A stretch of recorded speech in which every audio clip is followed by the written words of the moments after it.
बिस्मिल्लाहिर्रहमानिर्रहीम। अस्सलाम वालेकुम everyone, welcome to chemistry online class. आज हम देखेंगे फिजिकल केमिस्ट्री। चैप्टर है हमारा क्वांटम मैकेनिक्स, और क्वांटम मैकेनिक्स में जो हमारा आज का टॉपिक है वो है जी हिजनबर्ग अनसर्टेनिटी प्रिंसिपल। ठीक है, हिजनबर्ग अनसर्टेनिटी प्रिंसिपल से पहले अगर हम अपना पिछला लेक्चर देखें तो वो था डी ब्रोले हाइपोथेसिस या डुअल नेचर ऑफ लाइट, और उसकी एक्सपेरिमेंटल वेरिफिकेशन भी हमने पढ़ी थी। हमने उसमें क्या देखा था कि जितने भी मटेरियल पार्टिकल हैं, अब ये उसी को एक्सप्लेन कर रहा है। ठीक है, जितने भी मटेरियल पार्टिकल हैं उनकी क्या होगी, या तो डुअल नेचर होगी। ठीक है, जो भी मटेरियल पार्टिकल हैं उनकी डुअल नेचर होगी, या तो वेव लाइक होंगे या फिर पार्टिकल लाइक होंगे। अब आपको पता है जितने भी मटेरियल पार्टिकल हैं ये दो तरह के हैं। एक होते हैं माइक्रोस्कोपिक पार्टिकल, जिसमें क्या आ जाएगा, electron, proton, neutron, atom etcetera. ठीक है, ये सारे आ जाएंगे। और दूसरे हैं मैक्रोस्कोपिक पार्टिकल्स। ठीक है, अब मैक्रोस्कोपिक पार्टिकल में क्या आ जाएगा, बॉल आ जाएगी, कोई स्टोन आ जाएगा। ठीक है, जिनका वाज़िया मैस हो। ठीक है, जो हमें आम आंख से नजर आए। अब हमारे पास दो तरह के पार्टिकल हैं, एक है माइक्रोस्कोपिक पार्टिकल और दूसरे हैं मैक्रोस्कोपिक पार्टिकल। अगर आपको याद हो पिछले लेक्चर में मैंने आपको बताया था कि जो वेवलेंथ है जो हम मेजर कर सकते हैं, वेवलेंथ, ठीक है, वेव नेचर, क्योंकि ये पार्टिकल है ना, इनकी वेव नेचर हमने मेजर की थी ना, कि इसकी वेव नेचर है, ये हमने मेजर भी की थी। हमने कहा था कि जो माइक्रोस्कोपिक पार्टिकल है इनकी वेव नेचर है, इनकी वेवलेंथ जो है लैम्डा, वो हम मेजर कर सकते हैं। वो हमारे इंस्ट्रूमेंट की डायमेंशन में होती है, उसको हम आसानी से मेजर कर सकते हैं। लेकिन जो मैक्रोस्कोपिक पार्टिकल हैं, जिस तरह से बॉल है या स्टोन है, इनकी जो वेवलेंथ है वो बहुत ज्यादा शॉर्टर होती है, बहुत कम होती है। अभी तक कोई ऐसा इंस्ट्रूमेंट नहीं बन सका जो कि इतनी कम वेवलेंथ को 10⁻⁻21 एंगस्ट्रॉम को मेजर कर सके। तो हम क्या कहते हैं कि इनकी वेव नेचर नहीं है, इनकी क्या है, पार्टिकल लाइक नेचर है। ठीक है, मतलब वेवलेंथ इनकी है तो सही, लेकिन वो इतनी कम है कि उसको हम मेजर नहीं कर सकते। अब हिजनबर्ग अनसर्टेनिटी प्रिंसिपल जो है ये अप्लाई किस पे होता है, ये होता है जी माइक्रोस्कोपिक पार्टिकल पे अप्लाई होता है। वो कौन कौन से हैं, इलेक्ट्रॉन पे, प्रोटॉन पे, न्यूट्रॉन पे, एटम्स, मॉलिक्यूल जो कि हमें माइक्रोस्कोप से नजर आते हैं, ये उन पे अप्लाई होगा। अब हम देखेंगे कि ये है क्या एक्चुअली। हिजनबर्ग अनसर्टेनिटी प्रिंसिपल जो है ये हमारे पास है क्या। ये अगर हम देखें, इसको 1927 में हिजनबर्ग ने इंट्रोड्यूस करवाया था। उसने कहा था कि जो माइक्रोस्कोपिक पार्टिकल हैं इनकी दो चीजें, एक इनकी पोजीशन को मैं शो कर देती हूं एक्स से, और दूसरा इनका मोमेंटम पी, दोनों हम साइमल्टेनियसली डिटरमिन, एक्यूरेटली या प्रिसाइजली डिटरमिन नहीं कर सकते। मतलब क्या है, ये पहले मैं आपको समझाती हूं जी, कि हमारे पास है, सपोज कर लेते हैं इलेक्ट्रॉन ही, इलेक्ट्रॉन की दो चीजें हमने मेजर करनी है, इलेक्ट्रॉन या कोई भी माइक्रोस्कोपिक पार्टिकल, जो कि क्या होगा, इलेक्ट्रॉन, प्रोटॉन, एटम, न्यूट्रॉन, कुछ भी हो सकता है। ठीक है, इलेक्ट्रॉन की पोजीशन, दो चीजें हिजनबर्ग अनसर्टेनिटी प्रिंसिपल बताता है, पोजीशन और मोमेंटम। ठीक है, अब ये हिजनबर्ग क्या कहता है, 1927 में इसने ये कहा था कि जो माइक्रोस्कोपिक पार्टिकल हैं इनकी हम पोजीशन और मोमेंटम साइमल्टेनियसली एक ही वक्त में डिटरमिन नहीं कर सकते प्रिसाइजली। ठीक है, ये हैं जी हमारे पास स्मॉल मूविंग पार्टिकल। इसकी पोजीशन या मोमेंटम दोनों में से एक चीज तो डिटरमिन हो सकती है, लेकिन दोनों एक ही वक्त में एक्यूरेटली डिटरमिन नहीं हो सकती। ये है जी हिजनबर्ग अनसर्टेनिटी प्रिंसिपल। अब ये इसकी डेफिनेशन आ गई कि it is impossible to determine simultaneously and precisely both the position and the momentum of small moving particle, जो कि माइक्रोस्कोपिक पार्टिकल हैं, जिसमें क्या आ जाएगा, इलेक्ट्रॉन, प्रोटॉन, न्यूट्रॉन, एटम। ठीक है, ये सारी चीजें आ जाएंगी। इनका हम पोजीशन और मोमेंटम दोनों डिटरमिन नहीं कर सकते। पोजीशन है जी एक्स और मोमेंटम है पी। एक तो एक टाइम में डिटरमिन कर सकते हैं, लेकिन दोनों को डिटरमिन नहीं कर सकते एक्यूरेटली, बिल्कुल एग्जैक्ट क्वांटिटी उनकी वैल्यू हम डिटरमिन नहीं कर सकते। अब अगर हम देखें, ये मैंने नीचे लिखा है, एक्यूरेट या precise is equal to less accurate या फिर लेस प्रिसाइज। हमारे पास क्वांटिटी है दो, कौन कौन सी, मोमेंटम या पोजीशन। ये मैंने इधर भी लिखा हुआ है, पोजीशन या मोमेंटम। अब है जी, अगर हम मोमेंटम को प्रिसाइजली या एक्यूरेटली डिटरमिन कर लें तो पोजीशन जो है ये लेस एक्यूरेट या लेस प्रिसाइज हो जाएगी। और अगर हम पोजीशन को एक्यूरेटली या प्रिसाइजली डिटरमिन कर लें तो हमारे पास जो मोमेंटम है ये क्या हो जाएगा, लेस एक्यूरेट हो जाएगा या फिर लेस प्रिसाइज हो जाएगा। मतलब एट अ टाइम इन दोनों को हम एक्यूरेटली डिटरमिन नहीं कर सकते। ठीक है, अच्छा जी, अब है अनसर्टेनिटी। अगर हम देखें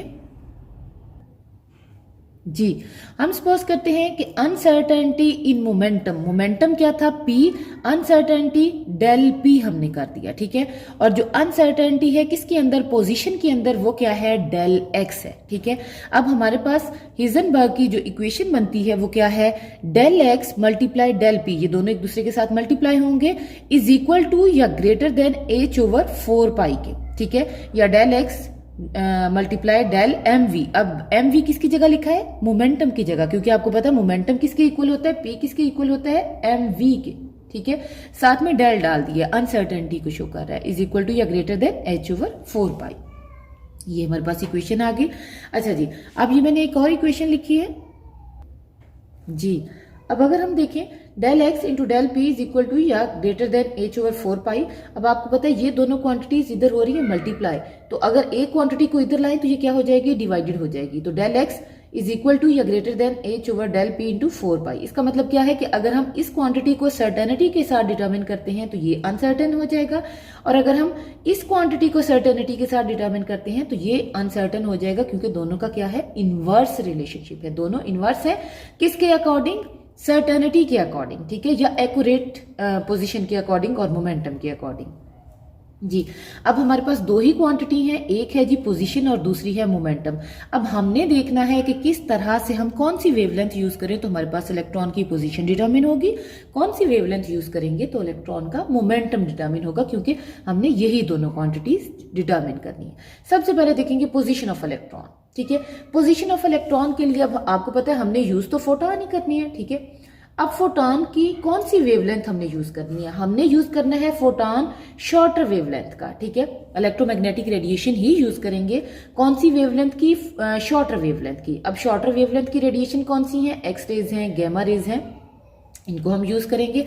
अगर आपको याद हो, आप पीछे काफी दफा पढ़ चुके हो कि एनर्जी जो है इनवर्सली प्रोपोर्शनल होती है किसके, वेवलेंथ के।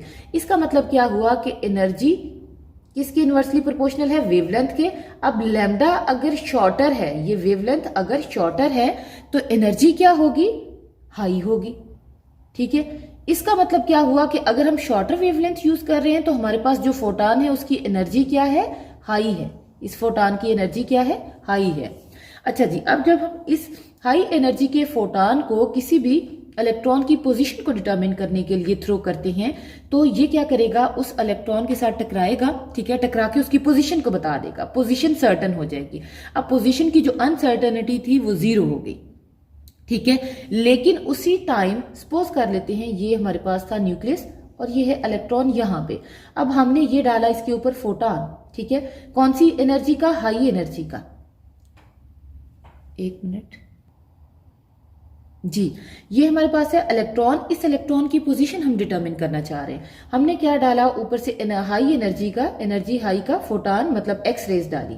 अब वो क्या करेंगी, इसके साथ टकराएंगी, इसकी पोजीशन हमें बता देंगी। लेकिन जब टकराएंगी आपको पता है इलेक्ट्रॉन, इनकी एनर्जी हाई है, ये इस इलेक्ट्रॉन को अपनी एनर्जी ट्रांसफर कर देंगी। जब इलेक्ट्रॉन एनर्जी गेन करेगा तो वो ज्यादा वेलोसिटी से मूव करेगा।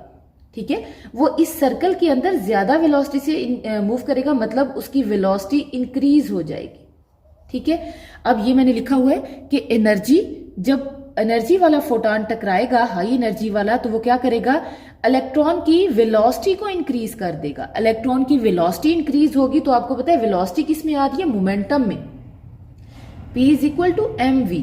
अब अगर v इंक्रीज हो गया तो इसका मतलब मोमेंटम इंक्रीज हो गया। अब जो मोमेंटम में अनसर्टेनिटी थी वो ज्यादा हो गई। मोमेंटम में क्या हो गई, अनसर्टेनिटी ज्यादा होगी। पोजीशन तो हमने डिटरमिन कर ली शॉर्टर वेवलेंथ का फोटॉन यूज करके, लेकिन जो मोमेंटम था वो क्या हो गया है, अनसर्टन हो गया है। अब हमें मोमेंटम का नहीं पता कि वो कितना है। अच्छा जी, अब नेक्स्ट आगे हमने, ये तो हमारे पास पोजीशन कैलकुलेट होगी, ये था पॉइंट 1, ठीक है, पोजीशन के लिए। अब पॉइंट 2 है मोमेंटम के लिए, ये वाला मोमेंटम में अनसर्टेनिटी हमने देखनी है। अब मोमेंटम ऑफ इलेक्ट्रॉन अगर हमने कैलकुलेट करना है तो हम क्या करेंगे, फोटॉन ही यूज करेंगे लेकिन लॉन्गर वेवलेंथ का, ठीक है। अब आपको पता है कि एनर्जी और वेवलेंथ का एक दूसरे के साथ इनवर्स रिलेशनशिप है, ठीक है। अब अगर ये लॉन्गर है, वेवलेंथ लॉन्गर है, तो एनर्जी क्या होगी, शॉर्टर होगी, ठीक है, एनर्जी स्मॉल होगी। अब इसका मतलब क्या हुआ कि हम वो फोटॉन यूज करेंगे जिनकी एनर्जी क्या होगी, स्मॉल होगी। अब लोअर एनर्जी का फोटॉन जो है वो यूज होगा, हम आम जो विजिबल लाइट है उसको भी यूज कर सकते हैं।